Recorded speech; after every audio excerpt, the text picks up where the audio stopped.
بسم اللہ الرحمن الرحیم۔ حسب وعدہ آپ سے آج کرامت کے بارے میں چند گزارشات پیش کرنی ہیں۔ کرامت اس خلاف عادت بات کو کہا جاتا ہے جو غیر نبی یعنی ولی کے ہاتھ پر وہ جاری ہو۔ کرامت اور معجزے میں یہ فرق ہے، کرامت ولی کی سچائی کے لیے ہوتی ہے، معجزہ نبوت کی سچائی کے لیے ہوتا ہے۔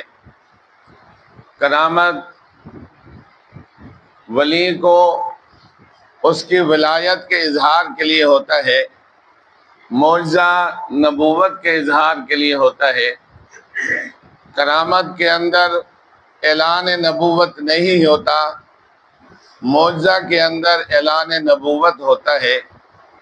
لیکن قربان جو محمد الرسول اللہ صلی اللہ تعالی علیہ وسلم کی امت اور ان کی کرامات پر آپ نے سیدنا ابراہیم خلیل اللہ کا نام سنا ہوگا کہ ان کا معجزہ کیا تھا کہ جلتی ہوئی آگ کے اندر ان کو ڈال دیا۔ اللہ نے سیدنا ابراہیم خلیل اللہ پر آگ کو گلزار بنا دیا تھا۔ یہی کرامت سیدنا فاروق اعظم رضی اللہ تعالی عنہ کے ہاتھ پر ظاہر ہوئی۔ مدینہ المنورہ کے اندر آگ بھڑک اٹھی۔ سیدنا فاروق اعظم رضی اللہ تعالی عنہ نے ایک آدمی کو بھیجا کہ یہ کپڑا لے جاؤ اور جا کر آگ کو دھکیلتے جاؤ، وہاں اس کو بند کر کے آؤ جہاں سے یہ نکل رہی ہے۔ تو سیدنا فاروق اعظم رضی اللہ تعالی عنہ کے اس حکم پر آگ وہیں چلی گئی واپس جہاں سے نکلی تھی۔ آپ نے ایک اور معجزہ سیدنا موسیٰ کلیم اللہ کا سنا ہوگا کہ سیدنا موسیٰ کلیم اللہ کے ہاتھ کے اندر اللہ نے یہ طاقت دے دی تھی، انہوں نے عصا مارا، پانی نے ان کو راستہ دے دیا۔ یہی کرامت کہ پانی تابع ہو گیا۔ سیدنا فاروق اعظم رضی اللہ تعالی عنہ نے ایک رکا لکھا، وہاں ڈنڈا مارا، یہاں کاغذ کا ایک رکا لکھا، خط لکھا کہ جا کر نیل جو یہ دریا ہے، یہ سمندر ہے، نیل جو ہے، اس کو جا کر خط لکھا، وہ خط ڈالا، آج تک وہ پانی بہ رہا ہے۔ وہاں بھی پانی تابع، یہاں بھی پانی تابع۔ اسی طرح سیدنا سلیمان علیہ السلام کا معجزہ آپ نے سنا ہوگا کہ اللہ نے ہوا کو ان کے تابع کر دیا، ان کے تخت کو ہوا اڑا کر لے جاتی، جہاں وہ چاہتے وہاں چلے جاتے۔ یہی کرامت سیدنا فاروق اعظم رضی اللہ تعالی عنہ کی ہے۔ اللہ نے ہوا کو ان کے تابع کر دیا تھا۔ مدینہ المنورہ کے اندر خطبہ دے رہے ہیں، دور نہاوند کے اندر آپ کا لشکر وہاں جہاد کر رہا ہے، تو سیدنا فاروق اعظم رضی اللہ تعالی عنہ نے کہا، یا ساری الجبل، یا ساری الجبل، اے ساریہ، ان کے گورنر کا نام تھا، پہاڑ کی طرف دیکھو۔ سیدنا ساریہ رضی اللہ تعالی عنہ نے اپنی حکمت بدلی اور پہاڑ کی طرف متوجہ ہوئے، اللہ نے لشکر کو غلبہ نصیب فرما دیا۔ آپ نے یہ معجزہ سنا ہوگا کہ قارون کو زمین نے دھسا دیا، اللہ نے موسیٰ علیہ السلام کے ہاتھ کے اندر زمین کو تابع بنا دیا تھا۔ یہی معجزہ یہی کرامت سیدنا فاروق اعظم رضی اللہ تعالی عنہ کو اللہ نے عطا کی تھی۔ مدینہ المنورہ کے اندر زمین کے اندر زلزلہ آنا شروع ہو گیا۔ سیدنا فاروق اعظم اپنا درہ مارتے ہیں کہ اے زمین آرام سے رہے، کیا تیرے اوپر فاروق اعظم انصاف نہیں کرتا؟ عزیز دوستو، سیدنا جو مریم علیہ السلام ہیں، اللہ نے ان کو بے موسم پھل دیے تھے۔ یہ بھی ان کی کرامت ہے کہ سیدنا یحییٰ علیہ السلام آتے، وہ پوچھتے ہیں یا مریم، اے مریم، انا لکی ھذا، وہ کہتی ہے قالت هو من عند اللہ، یہ اللہ کی جانب سے ہے۔ سوکھی کھجور کھڑی ہے، اللہ نے اس کا تذکرہ، اس کرامت کا تذکرہ قرآن کے اندر کیا ہے۔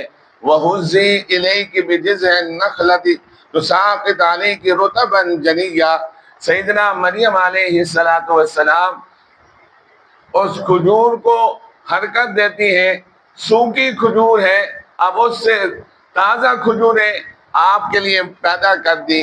اللہ نے محراب کے اندر ہے، موسم نہیں ہے آم کا، اللہ آم کھلا رہے ہیں، موسم نہیں ہے انگور کا، اللہ انگور کھلا رہے ہیں۔ اسی طرح سیدنا مریم نبیہ نہیں ہے، کیونکہ کوئی عورت نبی نہیں بنی۔ اللہ قرآن کے اندر کہتا ہے اذ قالت الملائکۃ یا مریم ان اللہ اصطفاکی، ملائکہ فرشتے بات کیا کرتے تھے کہ اے مریم، اللہ نے آپ کو چن لیا ہے۔ یہ کرامت آپ نہیں دیکھتے کہ بغیر باپ کے سیدنا عیسیٰ علیہ السلام کو اللہ نے سیدنا مریم کے پیٹ سے پیدا کر دیا۔ سیدنا اسید بن حضیر رضی اللہ تعالی عنہ ہیں، اللہ مدینے کے اندر کھڑے ہوئے قرآن پڑھ رہے ہیں، آسمان سے فرشتے آ رہے ہیں، آپ ان کا قرآن سن رہے ہیں۔ سیدنا اسید بن حضیر رضی اللہ تعالی عنہ نے کہا اے اللہ کے رسول، میں ایسا میں قرآن پڑھ رہا ہوتا ہوں، آسمان سے روشنی آتی ہے۔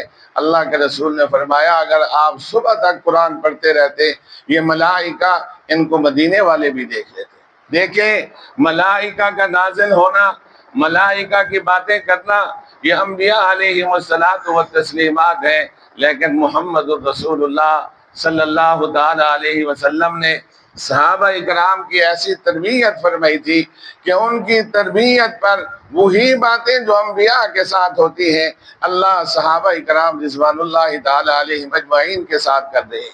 زہر کو انسان سمجھتا ہے یہ قاتل ہے، سیدنا خالد بن ولید رضی اللہ تعالی عنہ کی کرامت آپ سن چکے ہو، زہر دی گئی کہ آپ مجھے کرامت دکھائیں، آپ یہ اسلام کی کوئی نشانی دکھائیں، تو وہ زہر ایسی تھی کہ اگر ایک قطرہ بھی زمین پر ڈالا جائے تو زمین کے اندر آگ لگ جائے، لیکن پوری شیشی سیدنا خالد بن ولید رضی اللہ تعالی عنہ پی جاتے ہیں، ان کو موت نہیں آتی۔ کیوں؟ یہ صحابہ کرام رضوان اللہ تعالی علیہ اجمعین کی کرامت تھی۔ سیدنا جنید بغدادی رحمۃ اللہ علیہ تعالی کے بارے میں آتا ہے کہ جب وہ فوت ہونے لگے، ان کی قبر سے آواز آئی یا ولی اللہ، یہ اللہ کا ولی ہے، اور اس طرح کی آوازیں آ رہے ہیں۔ سیدنا امام اعظم ابو حنیفہ رحمۃ اللہ علیہ تعالی کے بارے میں آتا ہے ایک شخص نے کہا، جیسے آج عام معاشرہ ہے کہ علماء کی عزت نہیں ہے اور نمازیوں کی عزت نہیں ہے۔ دیکھیے انگریز کی سازش کو دیکھیے، نماز اس کو مصلی کہا جاتا ہے، اب نماز پڑھنے والے کو مصلی کہا جاتا ہے، لیکن ہمارے دشمن نے مصلی نام رکھ دیا، وہ گندگی اٹھانے والے کا۔ امامہ نبی پاک صلی اللہ تعالی علیہ وسلم کی سنت تھی، لیکن اس نے دروازہ کھولنے والے کے سر پر بڑا ترا رکھ دیا کہ نبی پاک صلی اللہ تعالی علیہ وسلم کی سنت کی وہ کیا کرتے ہیں، اس کی توہین کرتے ہیں۔ نبی پاک صلی اللہ تعالی علیہ وسلم نے ان علماء کو اوپر اٹھانے کے لیے یہ باتیں بیان فرمائی ہے کہ علماء کی قدر کرو۔ تو اس لیے سیدنا امام اعظم ابو حنیفہ رحمۃ اللہ علیہ تعالیٰ کو ایک شخص نے الزام تراشی کی کہ آپ چور ہیں۔ سیدنا امام اعظم ابو حنیفہ رحمۃ اللہ علیہ تعالیٰ نے کہا اگر میں چور ہوں تو یہ جو تو ایسے اشارہ کر رہا ہے کہ تو چور ہے، یہ کبھی تیرا ہاتھ اوپر نہ اٹھے، کبھی وہ شخص اپنا ہاتھ اوپر نہ اٹھا سکے۔ تو اس لیے اللہ کے رسول صلی اللہ تعالی علیہ وسلم نے فرمایا جو اللہ کا دوست ہے اس کے ساتھ مقابلہ نہ کرو، من عاد لی ولیا فقد آذنتہ بالحرب، کہ جو میرے دوست، جو میرے پیارے کے ساتھ مقابلہ کرتا ہے، میں اللہ اعلان کرتا ہوں کہ میری اس کے ساتھ اعلان جنگ ہے۔ ایک سود ہے، اللہ اور اللہ کے رسول کی اس کے ساتھ جنگ ہے۔ من عاد علی ولیًا فقد آذنتہ بالحرب، اس طرح نیک لوگوں کی اللہ کا جو ولی ہے، اللہ کا جو دوست ہے، وہ اللہ کا پیارا محبوب ہے، اللہ کبھی برداشت نہیں کرتے کہ اس کی توہین کی جائے۔ تو اس لیے عزیز دوستوں، یہ کرامات اولیاء ہیں، یہ آپ یہ بات بھی ذہن میں رکھنا، معجزہ اور کرامت یہ ان کے ہاتھ میں نہیں ہوتا۔ یہ کوئی نہیں کہہ سکتا میں یوں کر دیتا ہوں۔ سیدنا یونس علیہ السلام نے کہا میں یوں کروں گا، اللہ نے پھر ان کو تنبیہ فرمائی۔ اس طرح یہ کوئی نبی یہ نہیں کہتا، کوئی ولی یہ نہیں کہتا کہ میں یوں کر کے دکھاتا ہوں، اگر اللہ کہیں گے تو وہ کر دیں گے۔ اصل بات کیا ہے؟ معجزہ کرامت کے اندر اصل بات کیا ہے؟ اتباع نبی صلی اللہ تعالی علیہ وسلم ہے، سنت نبوی ہے۔ آپ بھی ولی بن سکتے ہیں، پیغمبر نہیں بن سکتے، ولی بن سکتے ہیں۔ وہ ولایت کیا ہوگی کہ جو سنت رسول کا راستہ ہوگا۔ ایک اللہ والے کے پاس ایک آدمی ایک زمانہ رہا، اور اس کے بعد کافی عرصے کے بعد واپس جانے لگا۔ اس نے کہا حضرت میں واپس جا رہا ہوں۔ انہوں نے کہا کہ کیوں جا رہے ہو؟ کچھ کرامت سلامت نہیں دیکھی؟ انہوں نے کہا اللہ کے بندے یہ بتلا کہ جتنا عرصہ تو رہا ہے، کیا تو نے اس زبان سے کوئی ایسا حکم سنا ہے جو اللہ کے خلاف ہو؟ کیا ان اعضاء سے کوئی ایسا عمل دیکھا ہے جو سنت رسول کے خلاف ہو؟ تو بتلانا یہ ہے کہ ولایت کے چکر میں نہ پڑنا کہ ہم جو ہے اس کو ولی مانیں گے کہ جو ہے وہ کیا ہے فضا کے اندر اڑتا پھرے گا، وہ ولی نہیں ہے۔ ولی کی نشانی یہ ہے اللہ اور اللہ کے رسول کی فرمانی نہ ہو، اس کے ہر عمل سے رسول اللہ کی سنت ٹپکتا رہے۔ فرمایا کہ یہ ولی کے لیے کشف کرامات دکھانا ضروری نہیں ہے، ان کی سنت اتباع رسول کا ہونا ضروری ہے۔ تو اس لیے یہ نشانی ہے اللہ والوں کی۔ یہ نہ دیکھنا کہ یار فلاں جو مولانا صاحب ہیں انہوں نے تو کوئی کرامت ہی نہیں دکھائی۔ یہ تھوڑی کرامت ہے کہ آپ کو 5 وقت کی نماز پابندی سے پڑھا رہے ہیں، یہ تھوڑی کرامت ہے کہ آپ لوگ 5 وقت کی نماز پابندی سے پڑھ رہے ہیں، یہ بھی آپ کی کرامت ہے۔ آپ اللہ کے گھر کے اندر سینہ زوری سے نہیں آ سکتے۔ یہاں آنے والا، جس نے میں نے پہلے بھی گزارش کی، یہاں آنے والا اللہ کا مہمان ہے۔ میرے اور آپ کے گھر کے اندر میری اور آپ کی اجازت کے بغیر کوئی داخل نہیں ہو سکتا۔ تو کیا تمہاری کیا جرات ہے کہ تم اللہ کے گھر کے اندر داخل ہو جائے؟ یہ محض اللہ کی توفیق ہے، یہ محض اللہ کی کرامت ہے آپ پر کہ آپ پر یہ باتیں کھل رہی ہیں۔ اللہ سے دعا ہے کہ رب کریم عمل کی توفیق نصیب فرمائے۔ کل انشاءاللہ استدراج کے بارے میں بات ہوگی۔